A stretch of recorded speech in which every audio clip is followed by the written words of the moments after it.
Then you get the Hunter laptop scandal. Big Tech ran a full-on censorship campaign against a major newspaper to protect a political candidate. Period. Everyone knows it. All the tech companies now admit it was a mistake. But yeah, the election is over, so who cares? Goes without saying, but if the New York Times had Don Jr.'s laptop full of pics of him smoking crack and engaging in group sex, lots of lurid family drama, emails describing direct corruption, and backed up by the CEO of the company they were using, the New York Times wouldn't have been banned. Think back. Stories about Trump being pissed on by Russian prostitutes and blackmailed by Putin were promoted as fact. And the only evidence was a document paid for by his opposition and disavowed by its source.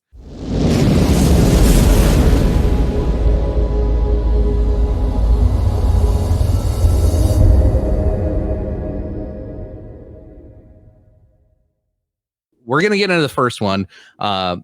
And Phil probably end up taking the lead on a lot of this. And Tony, you probably, I don't know if you have the same experience, or even Lynn, but I have a lot of people, when I tell them that I voted for Trump, they're like, really?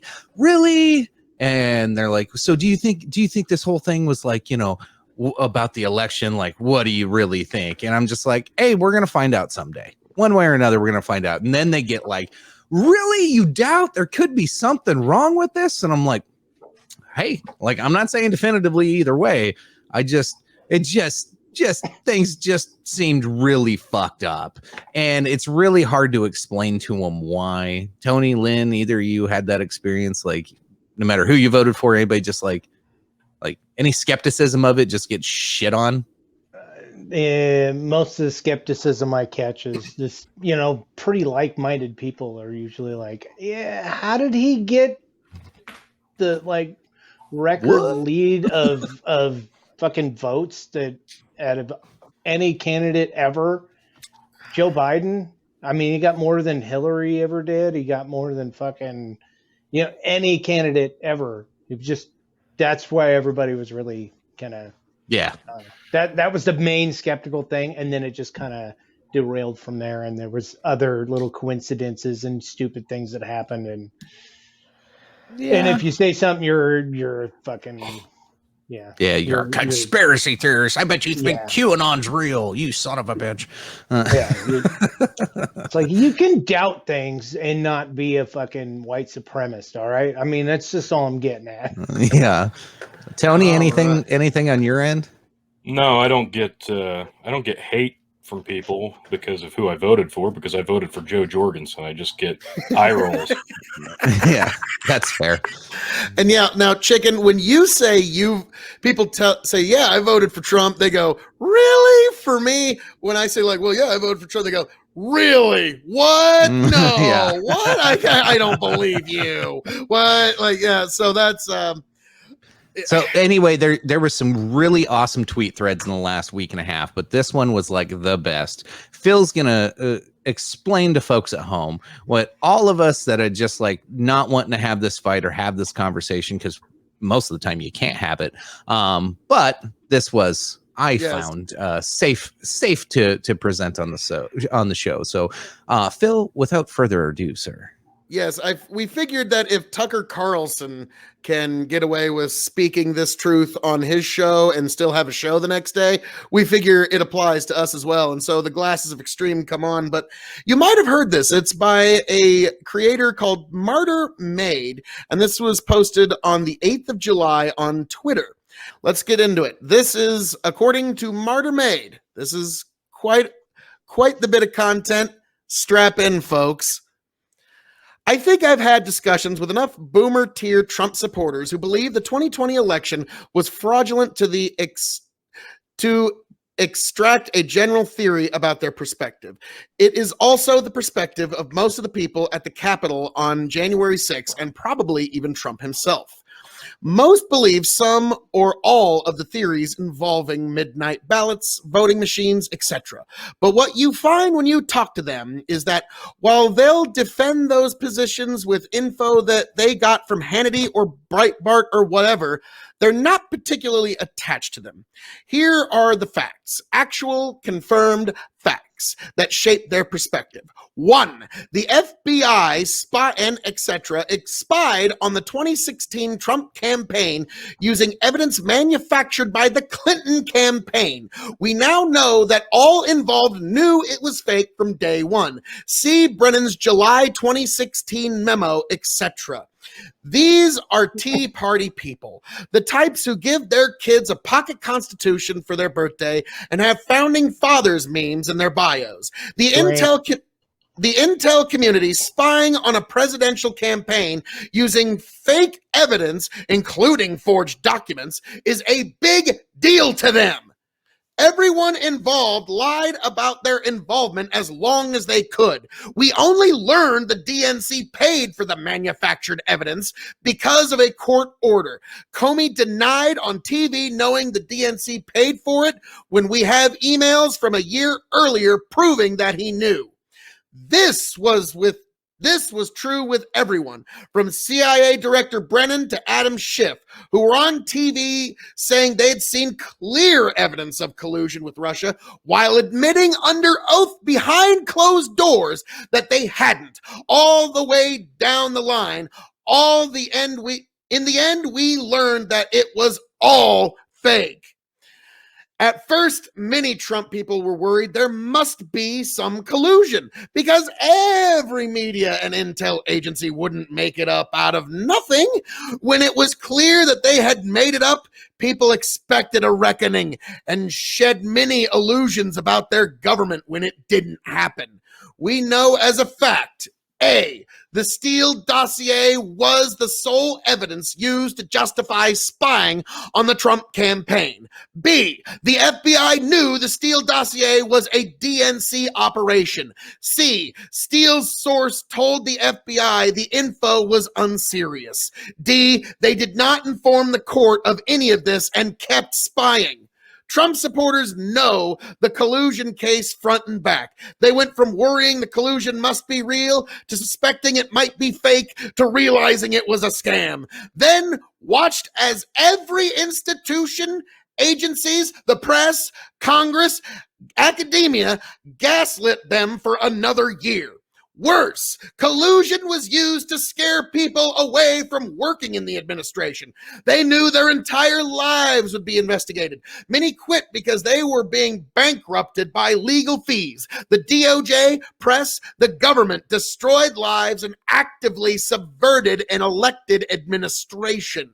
This is where people whose political identity was largely defined by a naive belief in what they learned in civics class began to see the outline of a regime that crossed all institutional boundaries because it had stepped out of the shadows to unite against an interloper. GOP propaganda still has many of them thinking in terms of partisan binaries, but a lot of Trump supporters see that the regime is not partisan. They all know that the same institutions would have taken opposite sides if it was Tulsi Gabbard versus Jeb Bush election. It's hard to describe to people on the left who are used to thinking of governments as conspiracy, Watergate, COINTELPRO, WMDs, etc., how shocking and disillusioning this was for people who encourage their sons to enlist in the army and hate people who don't stand for the anthem. They could have managed the shock if it only involved the government. But the behavior of the corporate press is really what radicalized them. They hate journalists more than they hate any politician or government official because they feel most betrayed by them. The idea that the press is driven by rating sensationalism became untenable.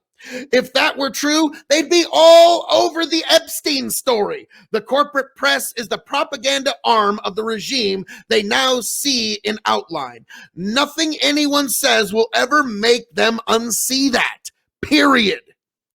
This is profound profoundly disorienting. Many of them don't know for certain whether ballots were faked in November 2020, but they know for absolute certain that the press, the FBI, etc. would lie to them if there was. They have every reason to believe that, and it's probably true. They watched the press behave like animals for 4 years. Tens of millions of people will always see Kavanaugh as a gang rapist based on nothing because of CNN, and CNN seems proud of that. They led a lynch mob against a high school kid. They cheered on a summer of riots. They always claim the media has liberal bias. Fine, whatever. They still thought the press would admit the truth that they were cornered. Now they don't. It's a different thing to watch them invent stories whole cloth in order to destroy regular lives and spark mass violence.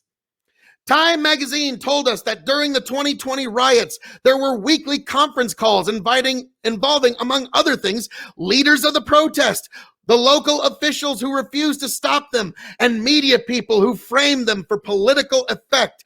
In Ukraine, we call that a color revolution. Throughout the summer, Democrat governors took advantage of COVID-19 to change voting procedure. It wasn't just the mail-ins. They lowered signature matching standards, etc. After the collusion scam, the fake impeachment, Trump people expected shenanigans by now. Fake impeachment, we now know that Trump's request for Ukraine to cooperate with the DOJ regarding Biden's money activities in Ukraine was in support of an active investigation being pursued by the FBI and Ukrainian AG at the time, and so a completely legitimate request. Then you get the Hunter laptop scandal. Big Tech ran a full-on censorship campaign against a major newspaper to protect a political candidate. Period. Everyone knows it. All the tech companies now admit it was a mistake. But yeah, the election is over, so who cares? Goes without saying, but if the New York Times had Don Jr.'s laptop full of pics of him smoking crack and engaging in group sex, lots of lurid family drama, emails describing direct corruption, and backed up by the CEO of the company they were using, the New York Times wouldn't have been banned.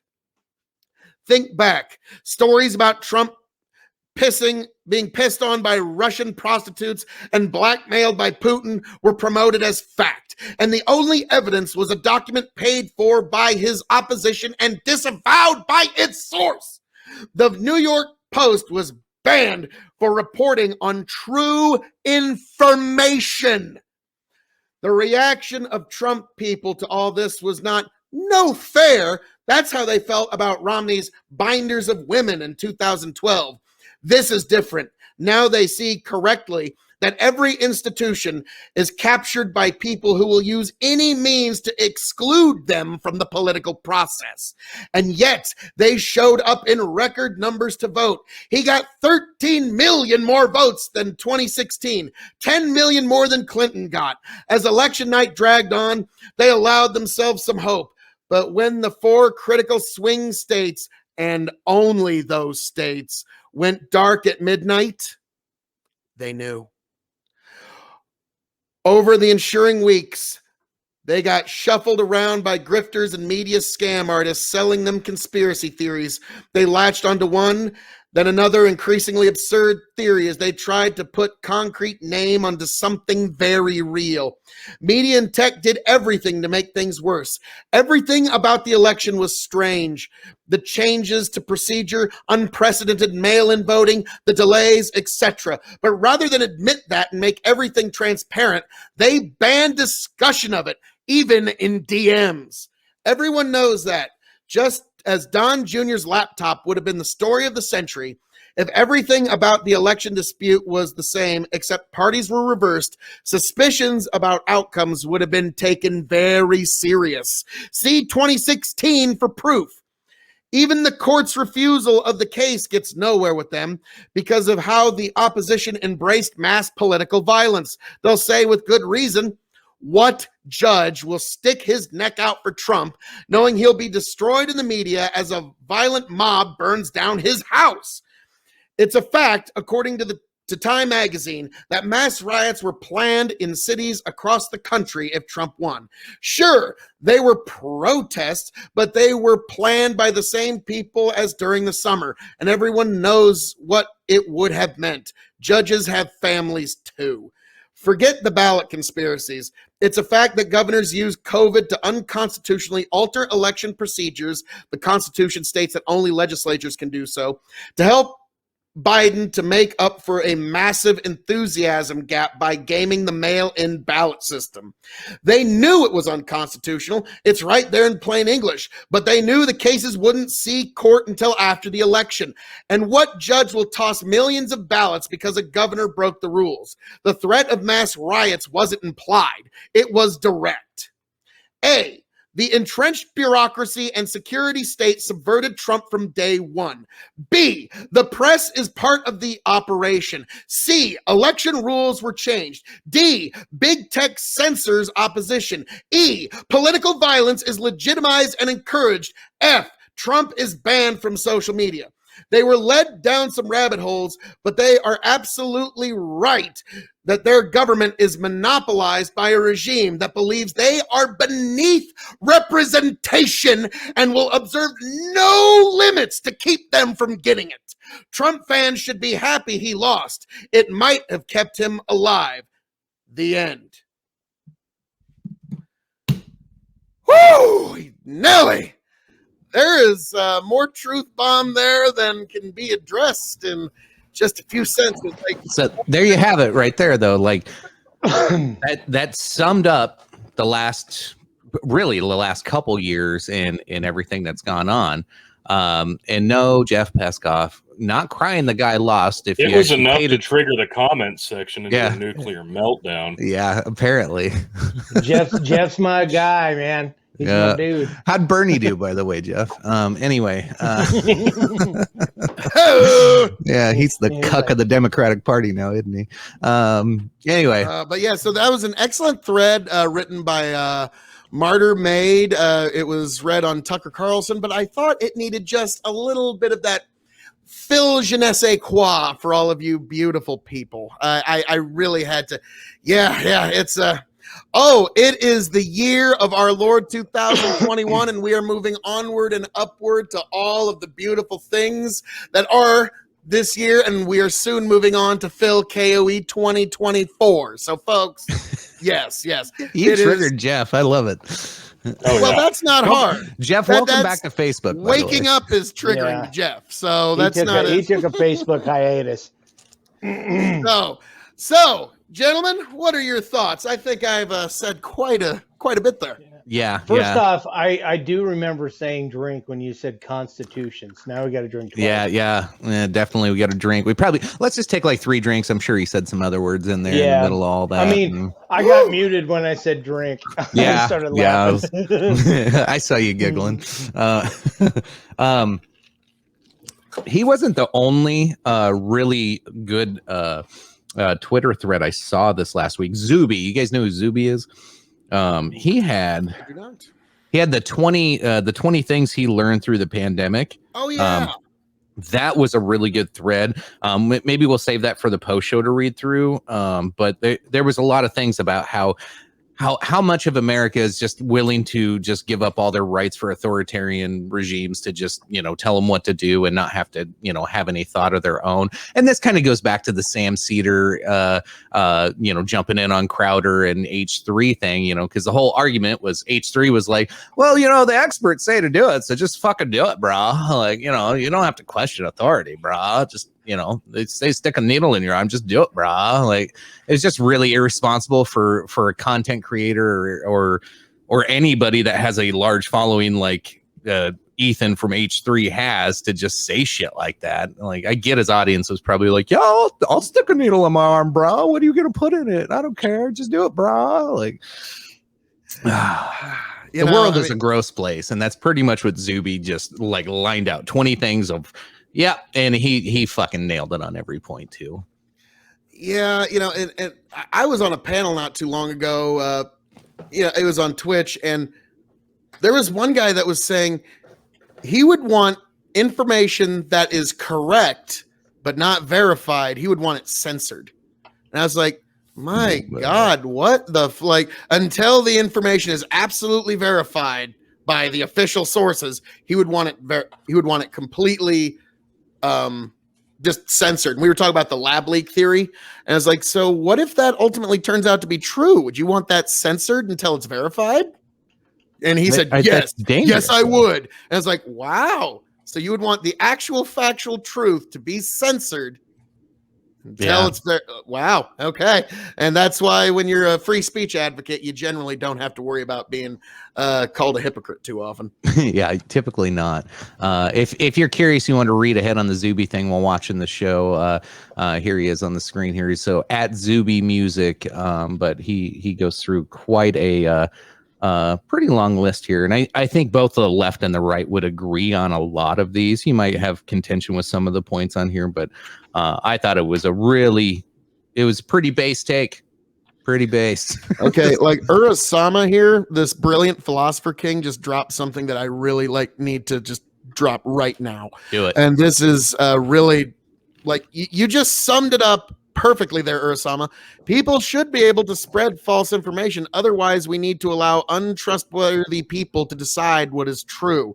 It's a matter of credulity versus incredulity, I suppose. And so that's, I mean, I've often said, who is to decide? Is there anybody in this audience that feels that they're not grown up enough and they need to have someone decide for you what is fit for you to read, what's fit for you to discuss, what's fit for you to know? Is there anyone that you would like to decide for you whether or not you should be able to hear something that you might need to hear? So to be frank, there is no one who can decide. And so it's got to be you in the end. I think I'm not going to go deep into any conversations we had on the side this week, but I mean, we call each other out on shit all the time. Sometimes we fuck around with it and joke about it, but that's what normal people do though. Like you get some crazy fucking story that drops on your lap and you think it's bullshit. You go, bro, why are you throwing this shit at me? And then you figure it out from there. Right. So I think most people do that, but then when it comes to like specific news sources, you brought up CNN in that thread several times, and just the whole corporate media complex. When you think about it, like remember back in the day, like journalistic integrity, remember had to have 3 sources to confirm a story before an editor would allow it to like move on and get published. Like where in the fuck did that go? That's funny. That's funny. I know, right? Where did journalistic integrity go? It shouldn't be funny, but it is. It is kind of funny. It's gone out the window. Well, no, because now it's gone to Wikipedia where they just link each other's stories and like jerk each other off until they can have three sources and then defame somebody on Wikipedia. That's pretty much how it works now. Anybody who, whenever I'm like, where do you get your information? Where do you do your research? And they go Wikipedia. I'm just like, okay, sure. I believe everything you say. Wikipedia is good for a lot of stuff. Don't get me wrong, but yeah, can't I just like type anything into Wikipedia and just change the whole narrative? I don't know if you can still do it now. Like they've shrunk it down to some level now. Yeah. But if you're still dedicated, if you just want to be the most dedicated troll in all creation, you can still do it. What's Jeff bitching about now? I accept Bush winning twice. Vosh didn't. When I was on a panel with Vosh, he was still getting into the butterfly ballots. He still he was still contesting 2000. Fucking 2000 with his blue and on bullshit. And so that was a fun time. Anyway. So Jeff, I was not impressed by his performance. And Jeff, this is an audio podcast too. So let me read the comments so we know what you're talking about, Phil. I accept Bush winning twice. I accepted Trump winning in 2016. I accepted Bernie losing. What happened to Americans? When did we stop accepting election? We've lost our minds. That's why I left Facebook. I don't think anybody, any of us said that we didn't accept the election. Jeff, you just like to play pretend. All right. So, Well, so this is the exact conversation that what led to having Phil read through that post is that's exactly the conversation that comes up. They're like, "Oh, you voted for Trump. Ooh, that's kind of weird. Do you think that was a legit?" And I'm like, "I don't know, dude. I'm sure the information will come out someday. It is what it is. I accept it. Like, even if tomorrow a story dropped with fucking crazy information, what do you do about it? Like, seriously, you're almost a year in or half a year in, whatever, and what do? You go yank some old dude out of the White House? Like, that ain't gonna fucking happen. Like, they're not gonna let that information come out, first off, if it did exist, because that would cause fucking chaos. But even if it did, they'd drop it at like 20 years in the future, and then everybody'd be like, huh, yeah, I told us so. Like, you'd have a few of those people, but everybody else would be like, well, okay. Well, whatever. It's over. It's gone. Like, well, yeah, it's kind of like the JFK assassination. If we were to find out what actually happened, now at this point, it's just kind of a nice bit of trivia. yeah, Like it's not gonna change anything. So fair enough.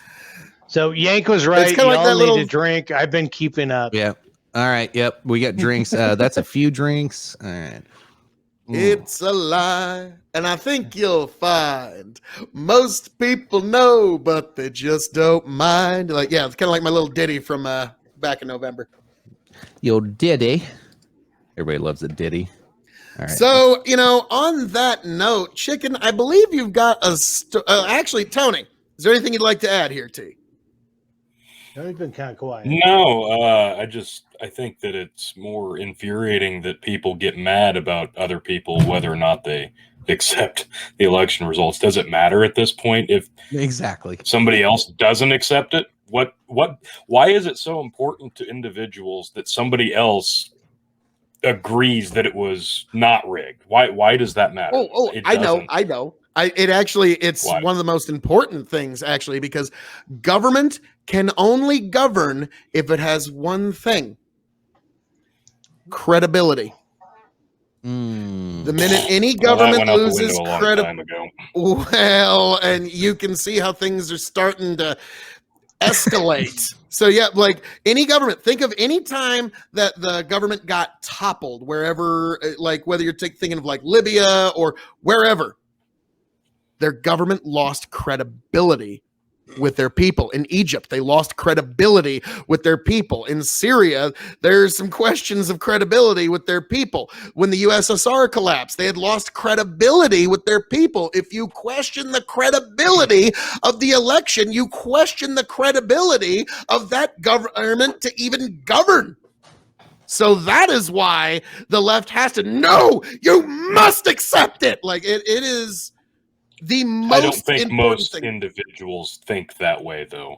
I think it's Right. a lot more primal than that. I think it's a lot more primal than that, and it just goes back to tribalism and the fact that in 2016, when the narrative was, well, we can't accept this, now the script's been flipped. So now it just hurts that much more that the Republican QAnon wackadoos are actually better at denying the results. And I think that pisses them off too, which infuriates them even more. So yeah, I think that's part of it. I think it's just it's the tribalism.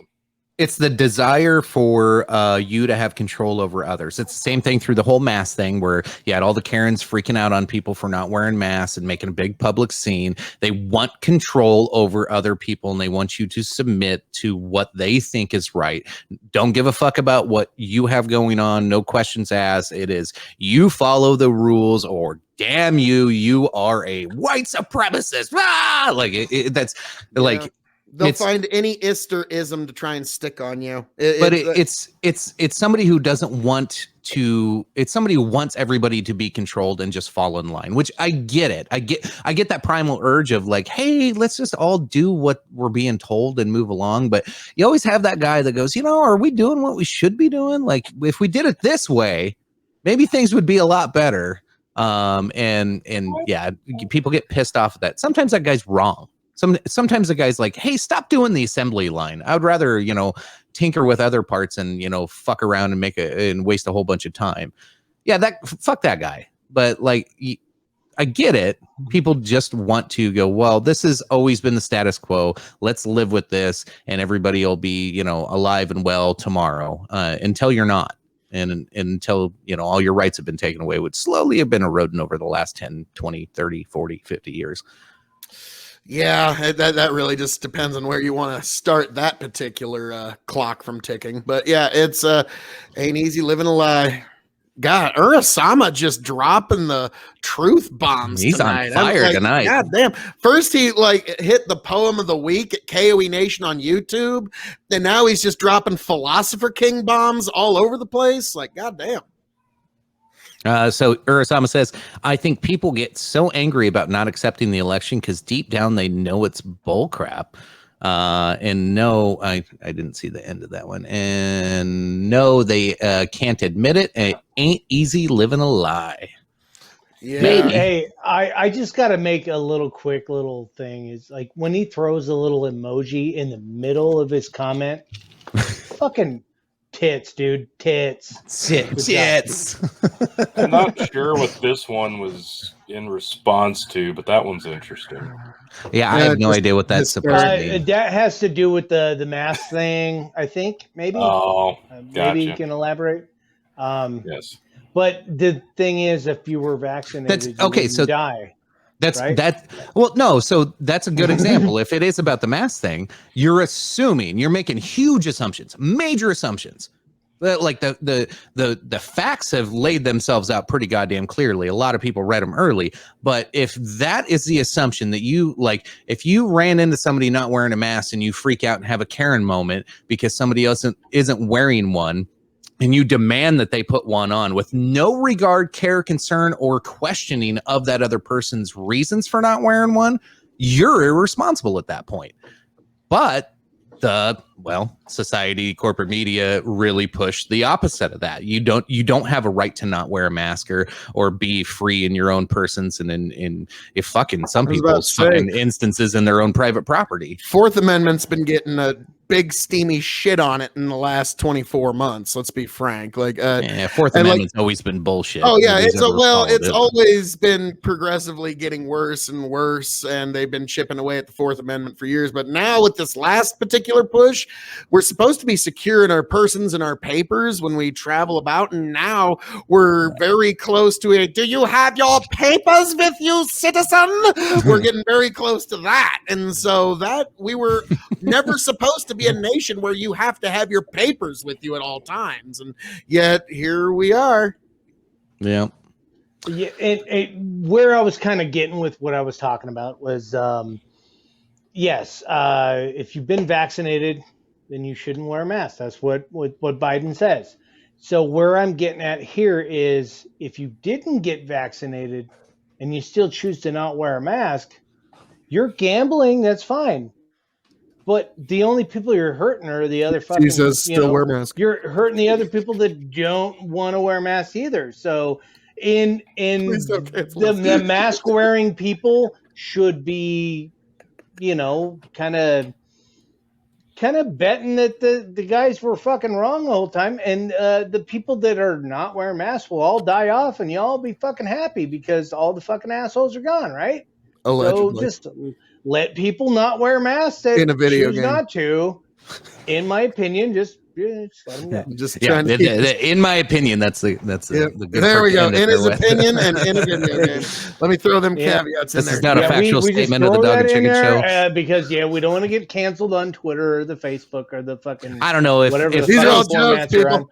If Phil's reading a Twitter thread didn't get us kicked off yet, I was about to say, I think we got a little room. Streaming, I'm down with the whole American fucking can choose their own fucking path, and if they choose to fucking take the one pill that they wear masks and do their own thing, go for it. If they choose to take the other pill and not wear one, and if they're wrong, if they were wrong in that thing, then in my opinion, they all die off because of the 1% COVID fucking death.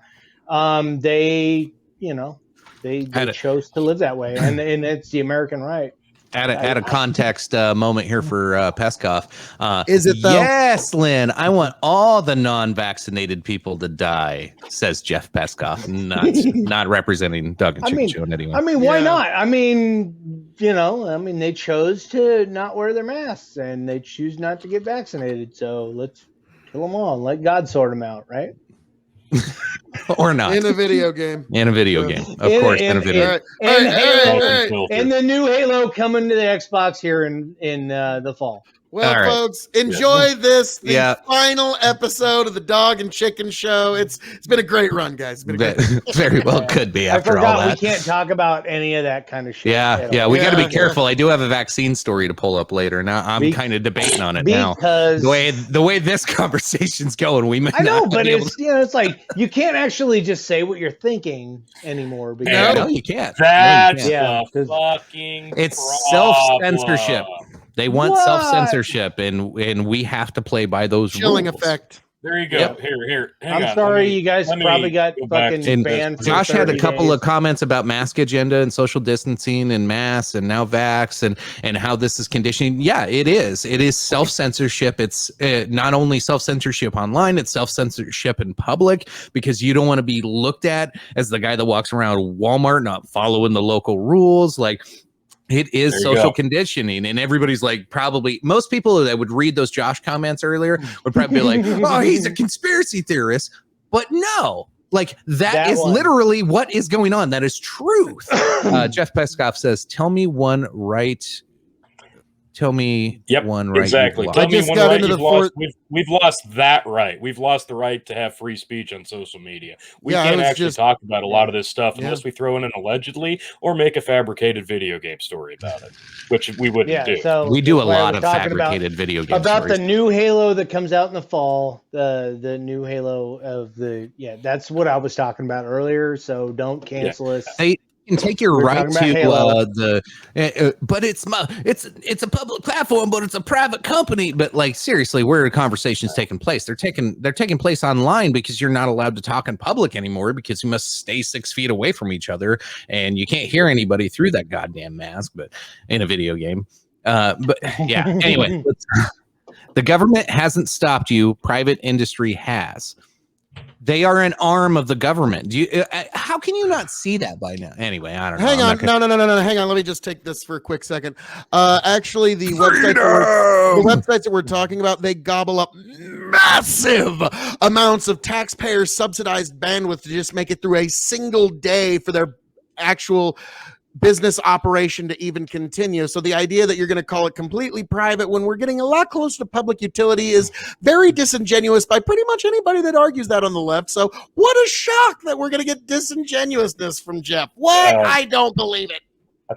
Jeff says the government hasn't stopped you. Private industry has. And who do you think forced private industry's hand? The CDC. Yeah. WHO. Government. Jeff, do you ever get tired of eating all these L's? I'm curious. Yeah. Like, are you some sort of masochist or something? Do you just, you're like, yes, whip me harder, please. Speaking the truth here. 10 to 2, it might have 10 been man. It might have been that boss in level 5 of Mega Man, Fauci. 10 to 10 man in a video game. 10 man says only mask worth wearing is one that says KOE Nation or Big Buck and Empire. Here, sir. Let's have a drink to that. Yes. Josh says it's the slow boiling frog effect. By the time the masses wake up, we'll be completely cooked if they ever wake up. Oh, yeah. I haven't heard that. Not only will they not get, they'll think, no, we're not boiling. This is actually a sauna. We're actually in a luxury resort, and we need to thank and praise the people who are boiling us. God bless them. They're the heroes of this story. All right, doing record for a minute or two here and see if it just smooths itself out. Back, tell you what I'll do. If I ever get back, I promise to refabricate you, raging rivers of gold. That's what the brochure advertised. And now we're lost. We gotta take it down. Let you down slow. It's hard to survive. El Dorado. Oh, Lord. Well, let's see how that one went. Yeah.